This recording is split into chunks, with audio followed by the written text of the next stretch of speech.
Well, today we are concluding our series, "Oh Come, Let Us Adore Him," where each week we have a specific carol that we highlight and then back up with scripture text. And today was the First Noel. Now, we're going to be in Matthew 2, but the First Noel kind of, if you listen just to verse 1, it kind of gives you a head fake because it talks about Luke 2, the night Jesus was born. But Matthew 2, verses 2, 3, 4, and 5 of the First Noel actually go through the second chapter of Matthew. And so that's why we sing that today. We're going to tie everything up with a bow today and conclude our series with this. So Matthew, though, I want to take today a little bit differently than I have in the past when I've talked about Matthew 2. It's a common passage to go to right after Christmas, but today I want to approach it from a Jewish perspective. Because Matthew, when he wrote the Gospel of Matthew, his primary target was a Jewish audience. So what would they have heard? Well, Matthew included a lot of prophecies in his Gospel. He included a lot of prophecies in his Gospel.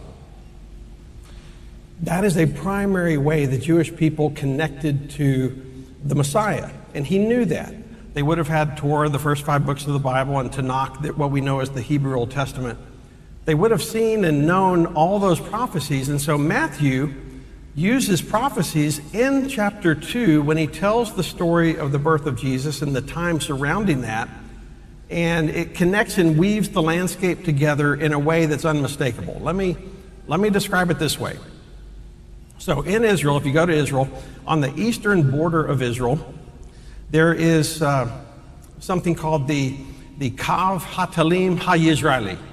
It's the Israel-Tel line.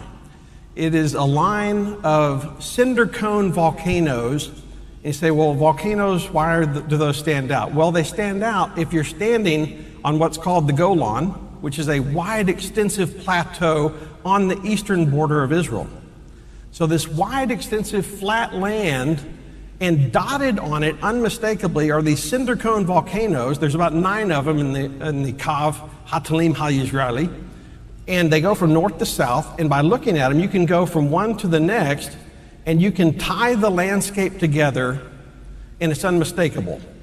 I believe that's what Matthew is doing in Matthew chapter 2. He's not just telling a narrative. He's weaving together, let's call them prophecy volcanoes. That's what we're going to call them today. But he's tying these prophecy volcanoes together. There are 4 of them in the text, and we'll take a look at them. And I believe that's what he's doing here to connect his readers, which also connect with us, that Jesus Christ's birth really did signify the coming of the Messiah. Now, go ahead and turn to Matthew 2 or pull up Matthew 2. Either way, but before you do that, I want to tell you a little side note while you're turning there. Something that Israel and Longview have in common. You ever thought about that? Something Israel and Longview have in common. So the middle word in that Israel-Tel line is tel, and that is word for hill, okay? That's the word for hill. And the largest coastal city in Israel, the second largest city in the country, is Tel Aviv. Well, Aviv is Hebrew for spring, so basically the largest coastal city in Israel is Spring Hill. So Longview and Israel both have a Spring Hill. And there you go. But it sounds a lot cooler to say Tel Aviv. But hopefully you're at Matthew 2 by now. All right, let's dig into the text. I love this story. This is a great story. We're going to take it 1, 2, 3 verses at a time. And hang on, buckle up. We got a lot to cover. Verse 1, Matthew 2. Now, after Jesus was born in Bethlehem of Judea, in the days of Herod the king, behold, Magi from the east arrived in Jerusalem. Let's stop there for a second. Who were these Magi? Talk about them for just a minute. There's a lot of speculation from scholars who these guys were. Were they astronomers predicting starry phenomena for earthly significance? Were they astrologers? Who were these guys exactly? Well, the good news is we have a lot of coverage in history on detailing where these guys were and what they did. Now, they came primarily from what's now modern-day Iran and Iraq. And over the centuries, they had a lot of different roles, but they were always roles of significance. And over the centuries, by the time you get to the first century, when Jesus is born, the Magi, based near Babylon, these guys had a dual role in the government. So yeah, they had a priestly role, which was common for them over the centuries, but they also, the Magi had a secondary role as well. They were the upper house of the Parthian governing council. Would you like to know what one of their main jobs was? I'm glad.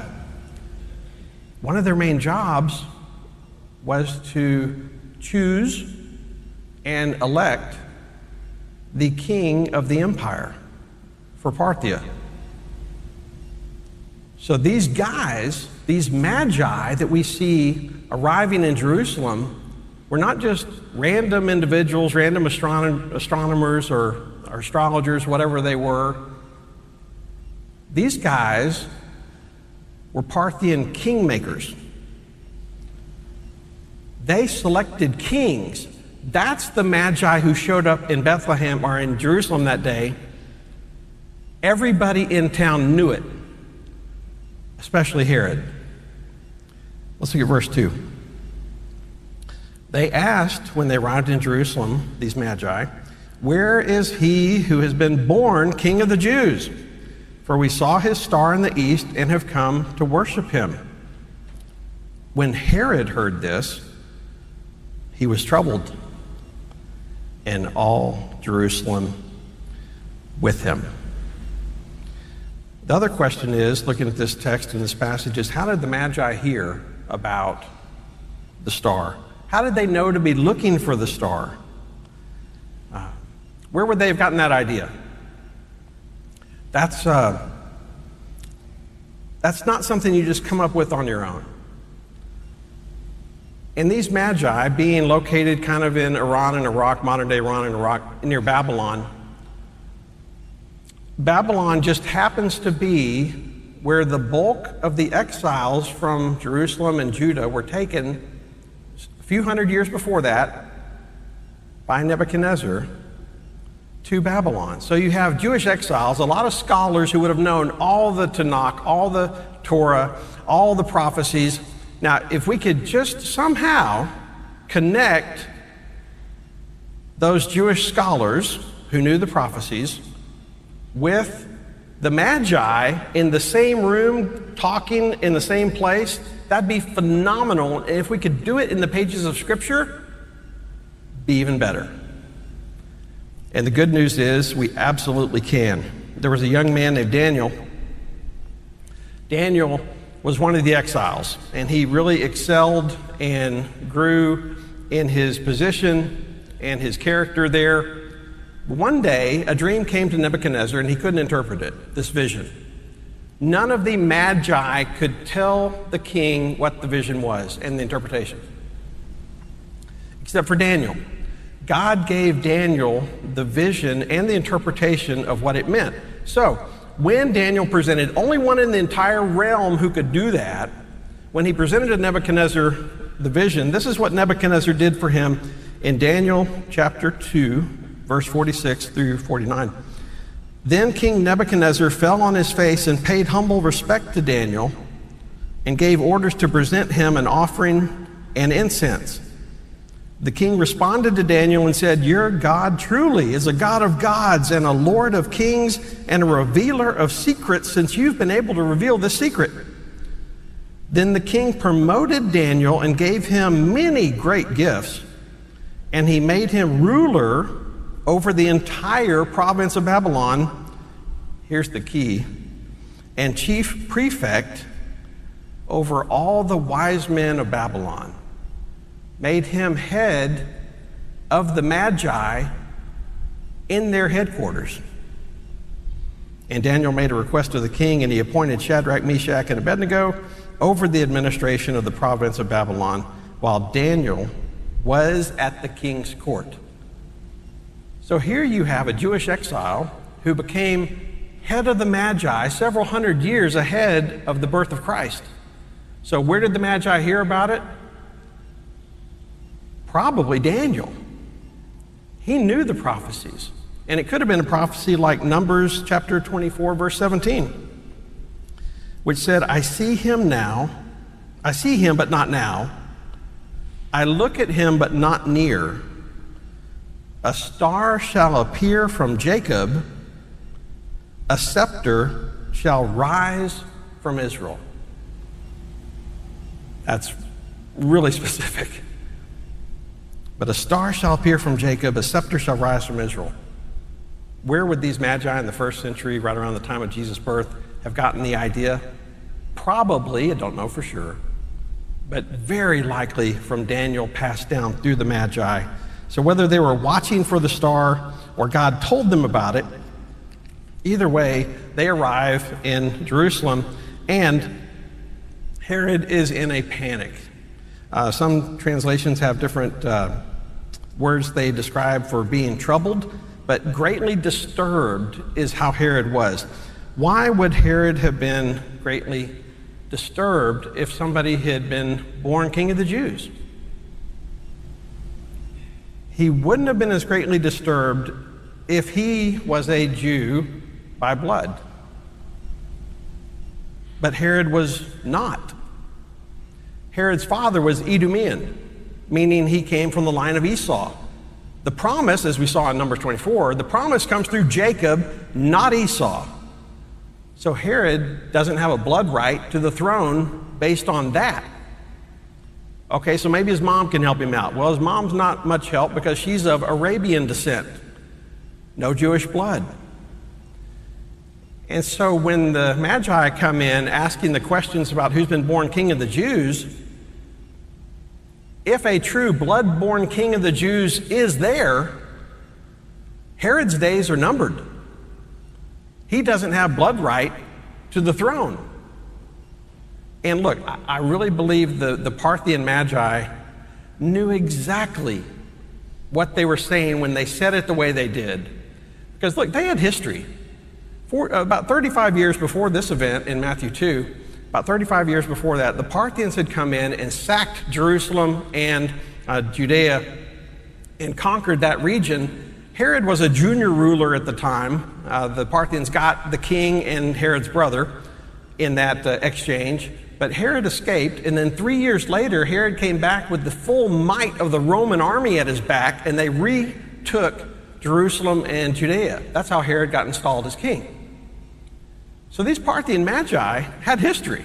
Maybe not them exactly, but them as a group would have had history with what happened in Jerusalem, and I think that's why they said it, exactly why they said it. Where is he who has been born king of the Jews, who has the legitimate right to the throne? Look, if they could destabilize the region by installing a Parthian-friendly king, they would love to have done that. I think that's exactly why they said it the way they said it. And then we see in verse 4, we have prophecy volcano number 1. There's going to be 4 that tie the landscape together. Number 1's in here, and it's going to be pretty obvious. And gathering together all the chief priests and scribes of the people, he inquired of them where the Messiah was to be born. They said to him, well, in Bethlehem of Judea, for this is what was written by the prophet. And you, Bethlehem, land of Judah, are by no means least among the leaders of Judah, for from you will come forth a ruler who will shepherd my people Israel. Okay, there's prophecy volcano number 1 from Micah 5:2. So why, if this threat is real, who does he ask? Well, it says here he asked the chief priests and scribes of the people. This would have been the Sanhedrin, the ruling council of all things legislative, religious.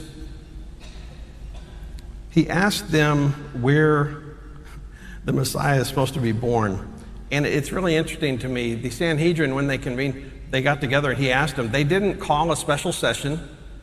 They didn't need to call a special meeting, convene a council, create a subcommittee. They didn't need to do any of that. Their reply was strikingly immediate. Someone's like, well, Bethlehem. Everybody knows that. It was immediate that they came out with Bethlehem as the place. And I think there's some irony here that the religious leaders of the day were a little more than a stone's throw away next door to where the Messiah had been born, and the Gentile Magi from the east were paying more attention to the coming Messiah than the Jewish religious leaders were. There's a little bit of irony there. All right, let's look at verse 7. Then Herod secretly called for the Magi and determined from them the exact time the star appeared. And he sent them to Bethlehem and said, "Go and search carefully for the child, and when you found him, report to me, so that I too may come and worship him." That's my greatest desire. I just want to worship. If there's a true king, I want to worship him. Look, Herod was cold and calculated. Herod did not ascend to the throne accidentally. Herod didn't keep the throne accidentally. Herod was a planner. It's kind of, hey, Magi, I'm kind of curious, when exactly did you first see that star?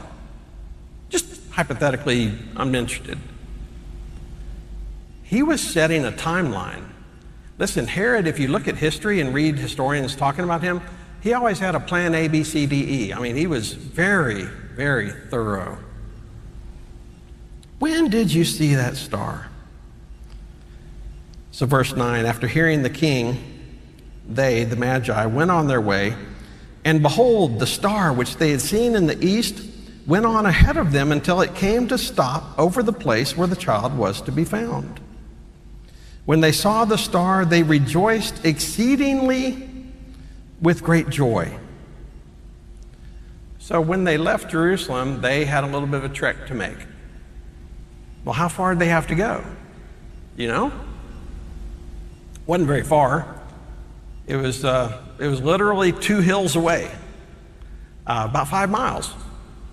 I've been in Bethlehem at that site, and you look and there's a hill in the way from seeing Jerusalem, but if you clear that hill, you see Jerusalem. It's only a few minutes drive. It'd be kind of like going from here to Target, or if you don't like Target, going to Kohl's, okay, your preference. But it's like from here to Target or Kohl's north and going south, if you wanted to go south, it's like from here to Eastman. It's not that far from Jerusalem to Bethlehem. Wasn't that far at all. Now, what was the star? That's another question that comes up. What was that star exactly? A lot of people have written about this one. Was it a convergence of planets? Could have been. Was it a comet with a big tail? Could have been. Was it like a pillar of cloud by day and a pillar of fire by night that led the people through the wilderness in the Exodus? Could have been. We don't know for sure.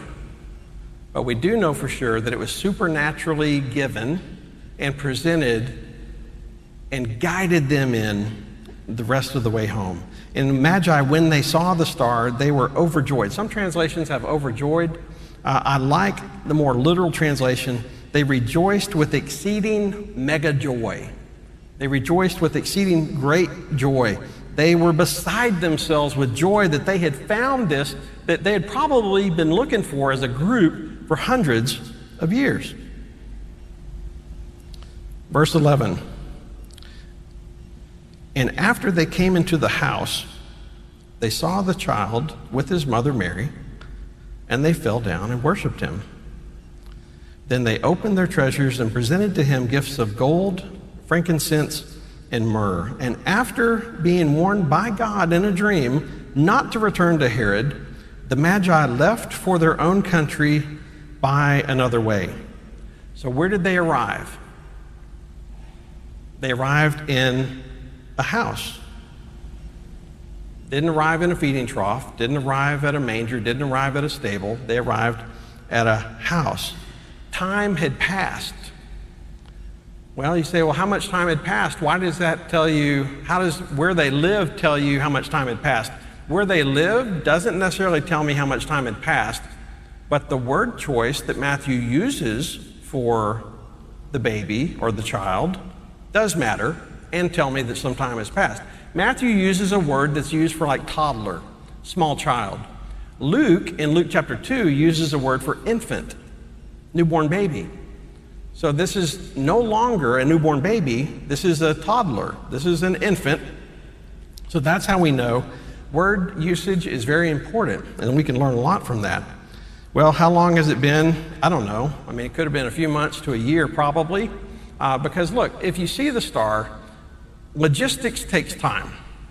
So you got to see the star, you have to have enough Magi to see the star to get a consensus together, and then you have to convene together to have a meeting about what the star means, and then you have to decide on whether you're taking a trip. Once you decide to take the trip, you got to gather supplies, and so on and so on, and then you finally got to go, and then there's the travel time.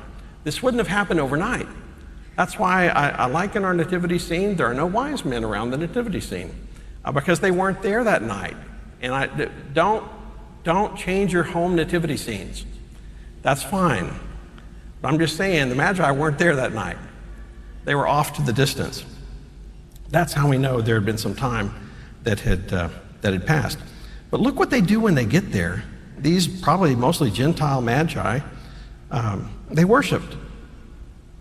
They bowed down and worshiped in reverence. And folks from ancient Iran and Iraq, when they worship, they would have bowed on their knees with their faces and foreheads to the ground.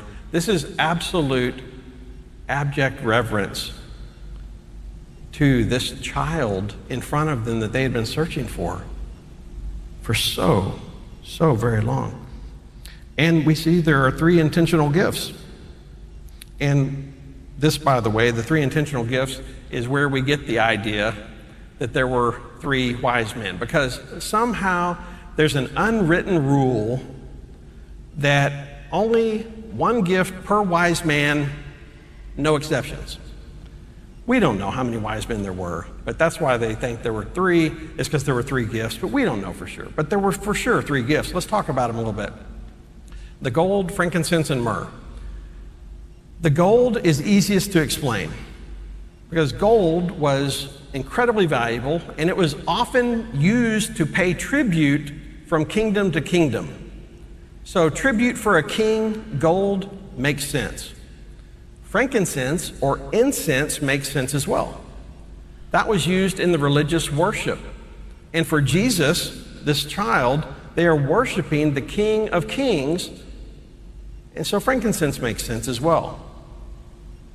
But what doesn't make sense in the 3 gifts is the myrrh.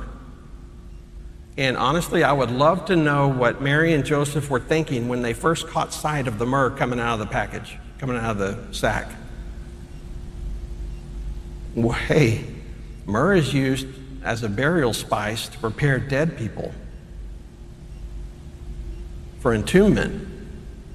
Why are you giving that to my son? I would love to know what they were thinking when they saw that. But it would be a fitting gift because he would die for the sins of humanity later on down the road, then rise in victory over death. But those were the 3 gifts. And by the way, they weren't just super symbolic. They're also very valuable financially. They would have been worth a tremendous amount of money. So then let's go into verse 13 where we're going to have prophecy volcano number 2. Now when they had gone, behold, an angel of the Lord appeared to Joseph in a dream and said, "Get up, take the child and his mother and flee to Egypt and stay there until I tell you, for Herod's going to search for the child to kill him." So Joseph got up and took the child and his mother while it was still night and left for Egypt. He stayed there until the death of Herod. This happened so that what had been spoken by the Lord through the prophet would be fulfilled. Out of Egypt I called my son, Hosea 11:1. Prophecy volcano number 2, tying this landscape together. I love this we see about Joseph. There's no time to waste. Herod, once he realizes he's been tricked, Herod's the trickster. He's not used to being played, but he just got had, and he's going to be hopping mad. Now, Joseph, look what he does. When the text says that he had the angel of the Lord appear to him, get up, take the child, and go.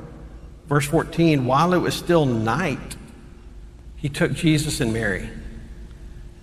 Every time you see Joseph in Scripture, don't see many examples of him, but every time you do, he acts with honor and love and obedience and faithfulness. An amazing earthly father to raise the Son of God. I love that about Joseph. I tell you, I wish we knew more about him on this side of heaven, but we don't yet. But he's an amazing individual. He just acts immediately. I love that. It's a good example. All right, so they're going to move to Egypt, which is where they are told to go. We see that in 15 from Hosea 11:1. But they're going to move to Egypt. How are they going to support themselves? There are Jewish communities in Egypt, by the way, back in that day, especially near Cairo, near the pyramids. There were Jewish settlements down there. But to our knowledge, there was no family. Joseph and Mary didn't have any family down there. So how to support a family, young family of 3? They had just been given a king's ransom. Literally. Gold, frankincense, and myrrh. They weren't just super symbolic, they were super spendable. So they had absolutely the means to survive and live down in Egypt until the time was for them to go back. So how did Herod react? The wise men have escaped. They've gone home by another way. Verse 12. The young king has escaped. We saw that Joseph just took him in the passage we read. So based on what you know of Herod so far, how do you think he's going to react? Spoiler alert, not well. All right? Look at verse 16. Then when Herod saw that he had been tricked by the Magi, he became very enraged and sent men and killed all the boys who were in Bethlehem and all its vicinity who were 2 years old or under, according to the time which he had determined from the Magi. Remember, that's that question he asked them. Then what had been spoken through Jeremiah the prophet was fulfilled. Here's prophecy volcano number 3. A voice was heard in Ramah, weeping and great mourning. Rachel weeping for her children, and she refused to be comforted because they were no more. Herod, the master deceiver and manipulator, had just gotten played. Plan A was to find out where the Messiah was from the Magi and then just slaughter him and his family. That was plan A. Now, plan B takes effect. And it's a horrible plan. But he's a horrible human being. And in this plan, he was given instructions to the death squads, basically, to go and wipe out all the babies, boys, 2 years and under. There's a great American archaeologist from the 20th century named William Albright, great scholar. He said that based on this time in the first century, Bethlehem probably would have had around 300 people living in it. There would have been about 6 or 7 boys 2 years old and under that would have been killed in this slaughter. Well, why do I tell you the size? I tell you the size because a town of 300 people with so few boys of that range, it would have been nearly impossible to hide Jesus from the prying eyes of the death squads. That's why they had to get out of there so quickly. And I love it. Joseph immediately got them out of there. Now, why 2 years old? I think it was the time of the star plus some. Look, Herod covered his bases. He was not a guy to leave anything to chance. So it's probably, I think, probably is about a year since the time Jesus had been born. But Herod, would never take chances. And so he wanted to make sure that he covered the margin and the window of opportunity as best as possible. So he probably went up on the timeline. He didn't care. He said, well, how could Herod do something like that? What kind of a person was he? He was a guy who killed some of his own sons to stay on the throne. So somebody else's kids, he didn't care. He would even kill his own kids to stay enthroned. Again, he was a horrific person. Look at verse 19.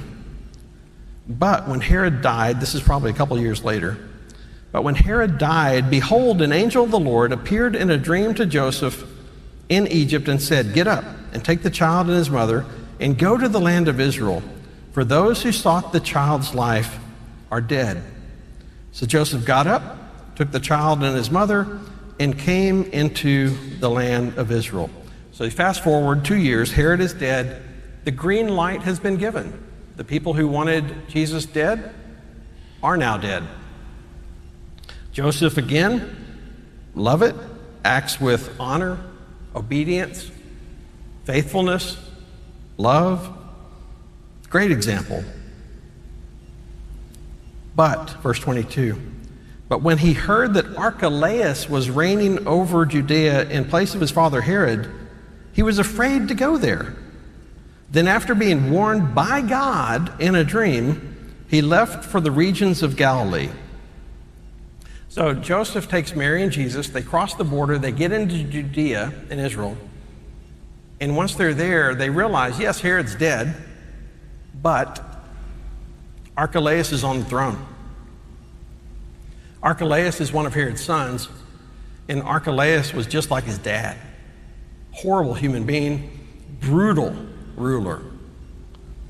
So God told him, go up to the Galilee. Go up to Galilee.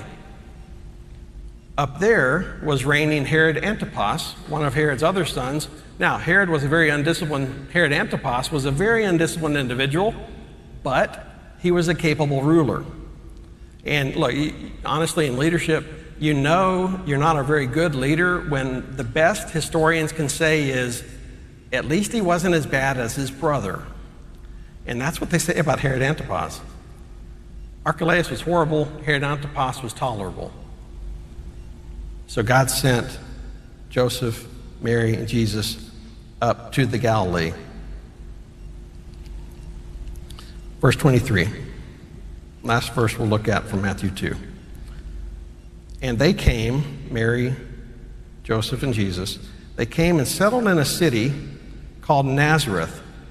This happened so that what was spoken through the prophets would be fulfilled. He will be called a Nazarene. There's prophecy volcano number 4. Now, this is one of the more interesting prophecy volcanoes because we don't have a specific text from the Tanakh or Torah tied back into this, so that he would be called a Nazarene. Where is that from? What fulfillment is that?